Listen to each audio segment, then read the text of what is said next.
राधे राधे दोस्तों। तो आज हम लोग पढ़ने वाले हैं समुच्चय चैप्टर। तो टॉपिक है हमारा समुच्चय को निरूपित करने की विधियाँ। समुच्चय को निरूपित करने की विधियाँ तो हो जाएगा क्या, किसी किसी समुच्चय को किसी समुच्चय को निरूपित निरूपित करने की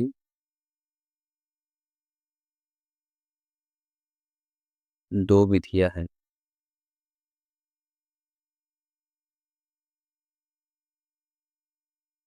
दो विधियाँ हैं। पहला क्या होगा, रोस्टर या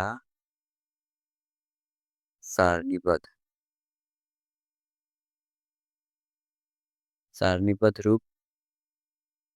और दूसरा क्या होगा,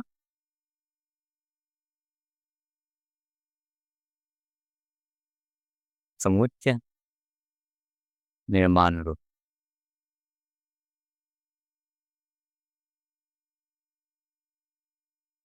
पहला क्या है, रोस्टर रूप या सारणीबद्ध रूप, और दूसरा है समुच्चय निर्माण। तो रोस्टर रूप या सारणीबद्ध रूप में क्या होता है, इसमें सभी अवयवों को सभी अवयवों को कोमा लगाकर लिखते हैं। लगाकर लिखते हैं। एग्जाम्पल के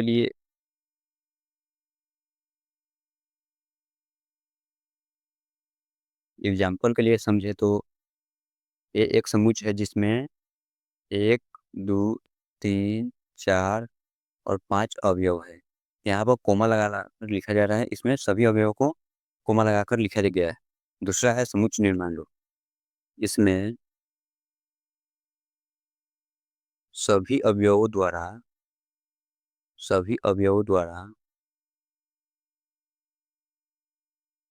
अवयवों द्वारा पालन किए जाने वाले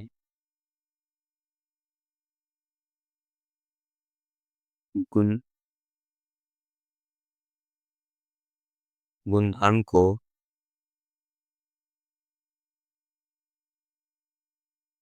को लिखा जाता है।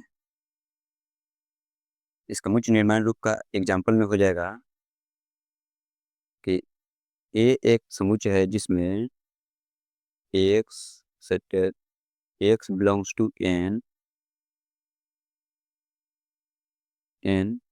x less than equal to 4 और x greater than equal to 2।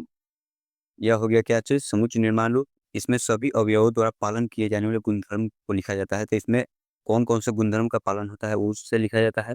और रोस्टर या सारणीबद्ध रूप में इसमें सभी अवयवों को कोमा लगाकर लिखते हैं। तो ए इक्वल टू 1, 2, 3, 4, 5 जितना भी होगा अवयव उसमें कोमा लगा कर लिखेंगे। अगला है रोस्टर या सारणीबद्ध रूप। रोस्टर या सारणीबद्ध रूप में दो चीज महत्वपूर्ण होता है। पहला क्या है, पहला है इसमें इसमें अवयवों इसमें अवयवों का क्रम महत्वपूर्ण महत्वपूर्ण नहीं होता है नहीं होता है। इसका कहने का मतलब क्या है, एग्जाम्पल से हम लोग समझने की कोशिश करें तो ये एक समुच्चय है जिसमें 1, 2, 3, 4, 5 अवयव है। तो इसको इस तरह से भी लिखा जा सकता है कि 2, 1, 5, 4, 3 इस तरीके से भी लिखा जा सकता है। इसे और भी बदलना चाहते हैं तो 3, 5, 1, 2, 4 इस तरह से तीनों एक ही हैं। इसमें क्रम महत्वपूर्ण नहीं होता है। क्रम महत्वपूर्ण नहीं होता है। और दूसरा है, इसमें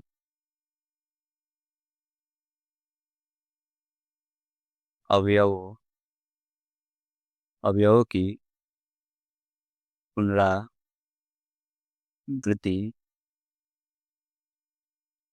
वृत्ति नहीं की जा सकती है।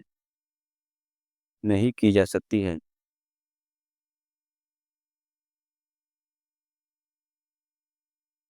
नहीं की जा सकती है। इसका कहने का मतलब है कि ये एक समुच्चय है जिसमें लिख दिया गया कि जैसे R A J double E V, तो यह जो है यह गलत रूप है।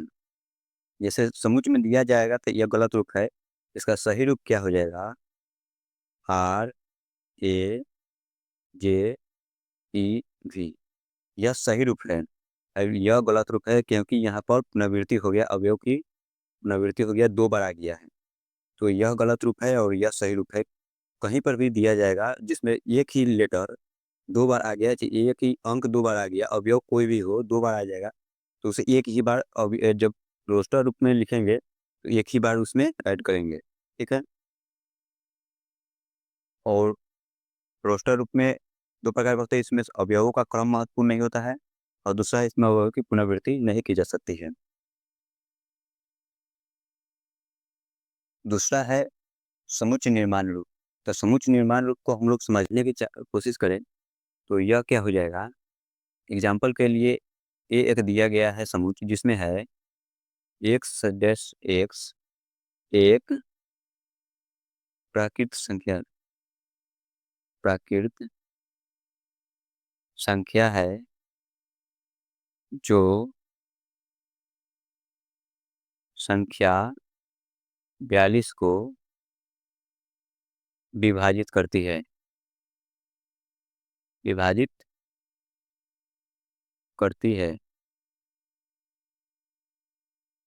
दूसरा एग्जाम्पल में लिया जा सकता है कि ऐसे भी लिया जा सकता है कि एक से ही लेना या नहीं है, कोई भी ले सकते हैं।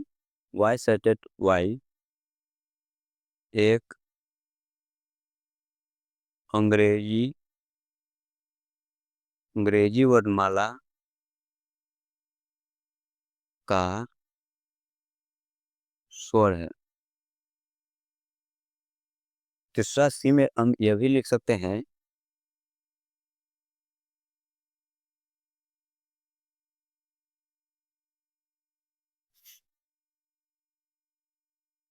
तीसरा हम यह भी लिख सकते हैं जेड जेड एक विषम विषम प्राकृत संख्या है। इस अगला हम लोगों का टॉपिक है समुच्चय के प्रकार। समुच्चय के प्रकार में सबसे पहला समुच्चय है रिक्त समुच्चय। समुच्चय के प्रकार में सबसे पहला समुच्चय है रिक्त समुच्चय, जिसे डिफिनेशन देना चाहें तो इसमें लिख सकते हैं ऐसा समुच्चय ऐसा समुच्चय जिसमें जिसमें कोई अवयव ना हो ना हो उसे रिक्त समुच्चय कहते हैं। रिक्त समुच्चय कहते हैं। इसका कहने का मतलब है कि रिक्त समुच्चय किसे कहते हैं? तो ऐसा समुच्चय जिसमें कोई अवयव ना हो। कोई अवयव ना होने का मतलब है कि एग्जाम्पल के लिए ये एक समुच्चय है जिसमें यह यहाँ पर खाली है, कोई भी अवयव नहीं है, तो यह रिक्त समुच्चय हो सकता है। और दूसरा है कि ऐसे अगर लिखे 1 2 3, तो यह रिक्त समुच्चय नहीं है। और रिक्त समुच्चय को 2 ही प्रकार से दर्शाया जाता है। पहला होता है खाली ब्रैकेट से और दूसरा होता है फाई। इसका नाम क्या होता है? फाई। तो रिक्त समुच्चय को 2 ही प्रकार से दर्शाया जाता है। एक तो होता है खाली से और दूसरा होता है फाई। फाई लिख दिया, अगर कहीं भी दिखा कि फाई है तो इसका मतलब है, तो यह क्या हो जाएगा? रिक्त समुच्चय हो जाएगा। फाई हो गया या फिर खाली ब्रैकेट है तो यह भी रिक्त समुच्चय ही है। चलिए दूसरा देखते हैं। समुच्चय प्रकार में दूसरा है एकल समुच्चय। एकल समुच्चय, इसका परिभाषा क्या होता है? ऐसा समुच्चय, ऐसा समुच्चय जिसमें केवल एक शब्द हो, एक अवयव हो। ऐसा समुच्चय जिसमें केवल एक अवयव हो, उसे एकल समुच्चय कहते हैं। एकल समुच्चय कहते हैं। एकल समुच्चय का जो इससे परिभाषा है, जो रिक्त समुच्चय है, इसका मतलब क्या हो गया कि ऐसा समुच्चय जिसमें कोई अवयव ना हो तो उसे रिक्त समुच्चय कहते हैं। दूसरा है एकल समुच्चय, तो ऐसा समुच्चय जिसमें एक अवयव हो उसे एकल समुच्चय कहते हैं। इसका इसका एग्जाम्पल क्या हो जाएगा? ये एक समुच्चय है जिसमें एक है या फिर दो हो सकता है या फिर अंग्रेजी लेटर के ए हो सकता है या फिर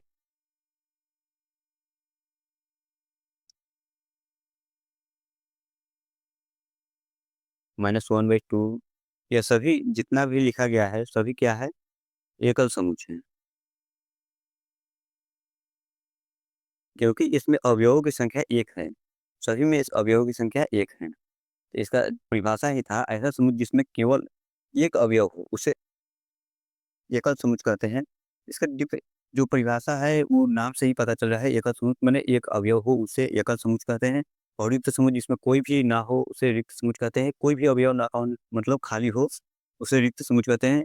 नल सेट या एम्प्टी मतलब खाली समुच्चय भी कहते हैं और रिक्त समुच्चय दोनों एक ही है। चलिए अब समुच्चय के प्रकार में तीसरा समुच्चय पढ़ते हैं। 2 समुच्चय हो गया, एक एकल समुच्चय और एक रिक्त समुच्चय। तीसरा समुच्चय क्या है? परिमित समुच्चय। परिमित समुच्चय, इसे इंग्लिश में कहते हैं फाइनाइट सेट।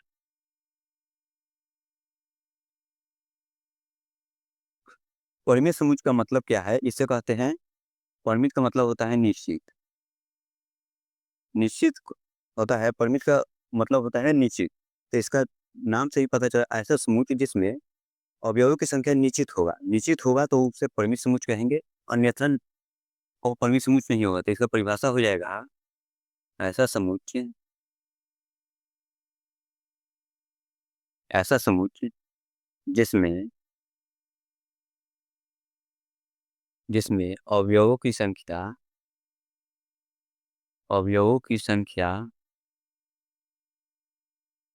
क्या हो? परिमित हो। परिमित कहने का मतलब है निश्चित।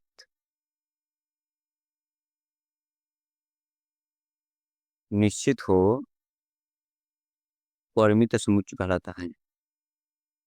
परिमित समुच्चय, परिमित समुच्चय कहलाता है। तो इसका एग्जाम्पल के लिए लेंगे तो हो जाएगा, ए समुच्चय में 1, 2, 3, 4, 5 यह हो जाएगा परिमित समुच्चय में।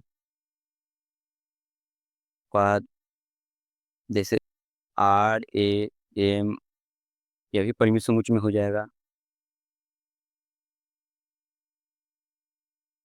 ए बी सी और डी, इसमें अवयवों की संख्या निश्चित है। 1 से लेकर 5 तक है, इसमें अवयवों की संख्या निश्चित है तो यह परिमित समुच्चय होगा। दूसरा होता है कि परिमित समुच्चय की कोटि क्या होगी? इसका अगर कोटि पूछा जाएगा, दूसरा क्या हो जाएगा? इसी में होगा, पूछा जाता है परिमित समुच्चय की कोटि। परिमित समुच्चय की कोटि तो इसका कुछ भी नहीं होता है, इसका होता है परिमित परिमित समुच्चय में समुच्चय में उपस्थित उपस्थित अवयवों की संख्या अवयवों की संख्या है। यहाँ पर ए में कितना था? 1, 2, 3, 4, 5। तो इसका जो परिमित समुच्चय कोटि क्या हो जाएगा? इसका कोटि हो जाएगा कितना? 5। इसमें 5 तक है, 1 से लेकर 5 तक, इसका कोटि हो जाएगा 5। यही इसका आंसर हो जाएगा कोटि। तो कोटि कुछ नहीं होता है, परिमित समुच्चय में उपस्थित अवयवों की संख्या, कितना अवयव उपस्थित है उसी को कोटि कहते हैं। परिमित समुच्चय की कोटि समझ में आ गया। और परिमित समुच्चय किसे कहते हैं? परिमित समुच्चय या निश्चित परिमित को ही निश्चित कहते हैं। ऐसा समुच्चय जिसमें अवयवों की संख्या निश्चित हो उसे परिमित समुच्चय कहते हैं, और जिसमें अवयवों की संख्या निश्चित नहीं होती है उसे अपरिमित समुच्चय कहते हैं। वो भी आगे बता देते हैं।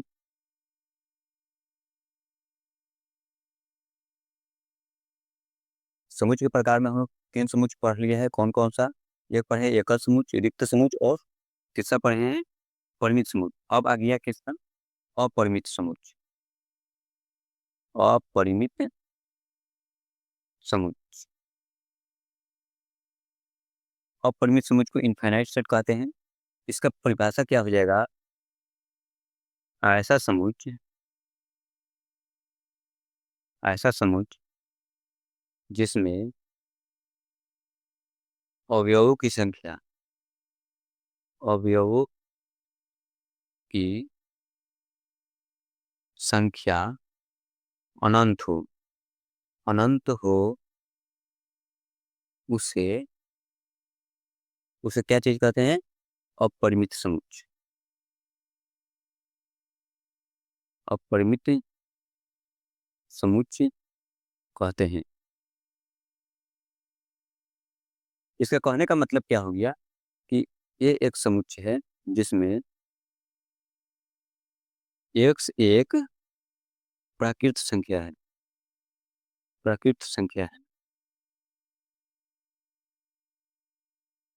ऐसा भी लिखा जा सकता है कि 1, 2, 3 डट इनफाइनाइट तक जा सकता है। तो यह हो गया अपरिमित समुच्चय, मैंने समुच्चयों की संख्या, इसमें अवयवों की संख्या अनंत है। इसमें गिन नहीं सकते हैं कि कितना अवयव है, अनंत है, इसमें गिना नहीं जा सकता है, उसे अपरिमित समुच्चय कहते हैं। अपरिमित समुच्चय यही अगर गिना जा सकता है तो परिमित समुच्चय कहते हैं। लेकिन इसे गिना नहीं जा सकता है, कितना इसमें अवयव है इसे काउंट नहीं किया जा सकता है, तो इसे अपरिमित समुच्चय कहते हैं। और पांचवा जो होता है वह होता है समान समुच्चय। समान समुच्चय होता है समान समुच्चय, इक्वल सेट। इसमें होता है कि यदि पांचवा होता है समान समुच्चय। समान समुच्चय कहने का मतलब इससे ही पता चल रहा है कि दो अवयव होगा, दो समुच्चय होगा जिसमें अवयव की संख्या समान होगी। तो इसका हो जाएगा, परिभाषा लिखना चाहें तो हो जाएगा, यदि यदि दो समुच्चयों में समुच्चयों में अवयवों अवयवों की संख्या समान हो उसे क्या कहते हैं? समान समुच्चय कहते हैं। समुच्चय कहते हैं समान समुच्चय कहते हैं यदि दो समुच्चयों में अवयवों की संख्या समान हो तो उसे समान समुच्चय कहते हैं। एग्जाम्पल के लिए समझे तो लिख देंगे, एक समुच्चय है जिसमें x square minus 5x plus 6 equal to 0। ठीक। और दूसरा लिख देंगे कि एक्स एक 4 से छोटी अभाज्य संख्या है। अभाज्य संख्या है। तो इसे जब सॉल्व करेंगे तो कितना आएगा? X square minus 5x plus 6 equal to 0। तो सॉल्व करेंगे तो कितना आ जाएगा? X square minus 3x minus 2x plus 6 equal to 0। तो यहाँ से कितना आ जाएगा? x कॉमन लेंगे तो x माइनस 3, ऐसे माइनस 2 कॉमन लेंगे तो x माइनस 3। तो यहाँ पर क्या x इक्वल टू 3 आ गया और x इक्वल टू 2 आ गया। तो यहाँ पर इसका a का मतलब क्या हो जाएगा? 2 और 3। और यहाँ पर अभाज्य संख्या भी कितना हो जाएगा? b equal to 2 3। तो इसमें क्या हो जाएगा? यह समान समुच्च हो गया, अवयव की संख्या समान हो गया, मतलब पूरा समान हो गया। तो इसे समान समुच्च कहते हैं यदि दो समुच्चों में अवयव की संख्या समान हो। इसमें अवयव की संख्या समान है, इसे क्या कह देंगे? समान समुच्च। छठा नंबर है तुल्य समुच्च। तुल्य समुच्च है, इसका मतलब है यदि दो दो समुच्चों दो समुच्चों की कोटि कोटि समान हो तो उसे तुल्य तुल्य समुच्च कहते हैं।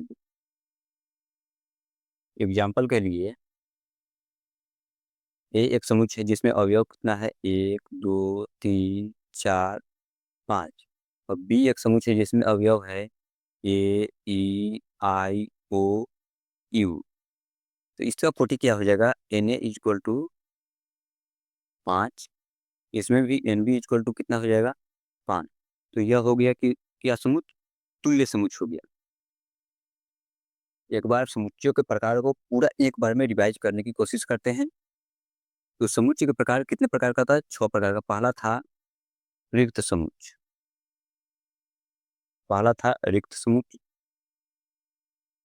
दूसरा था एकल समुच्च।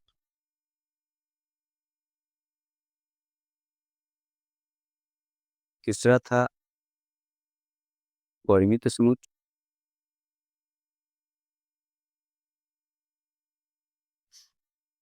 चौथा होगा अपरिमित समुच्च।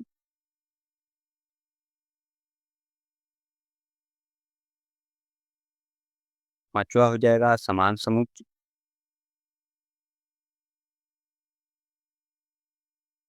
छठा हो जाएगा तुल्य समुच्च। तुल्य समुच्च। तो सबसे पहले देखेंगे रिक्त समुच्च में क्या पढ़े थे कि ऐसा समुच्च जिसमें अवयव की संख्या ना हो, मतलब एक भी अवयव ना हो, उसे रिक्त समुच्च कहते हैं। एकल समुच्च में क्या था? यदि किसी समुच्च में एक अवयव है तो उसे एकल समुच्च कहते हैं। परिमित समुच्च में अवयवों की संख्या निश्चित होती है। परिमित समुच्च में अवयवों की संख्या निश्चित होती है और अपरिमित समुच्च में अवयवों की संख्या अनिश्चित होती है, मतलब अनंत होती है। और समान समुच्च में क्या होता है? दो समुच्च में अवयवों की संख्या समान होती है और तुल्य समुच्च में दो समुच्च में कोटि की संख्या समान होती है। इसमें इसमें अवयव की संख्या समान होती है और इसमें कोटि की संख्या समान होती है। तो आज का वीडियो अगर अच्छा लगा है तो वीडियो को लाइक सब्सक्राइब और चैनल को सब्सक्राइब कर दीजिए और कमेंट भी कीजिए कि और क्या चीज़ पर वीडियो लाए। तो थैंक यू सो मच।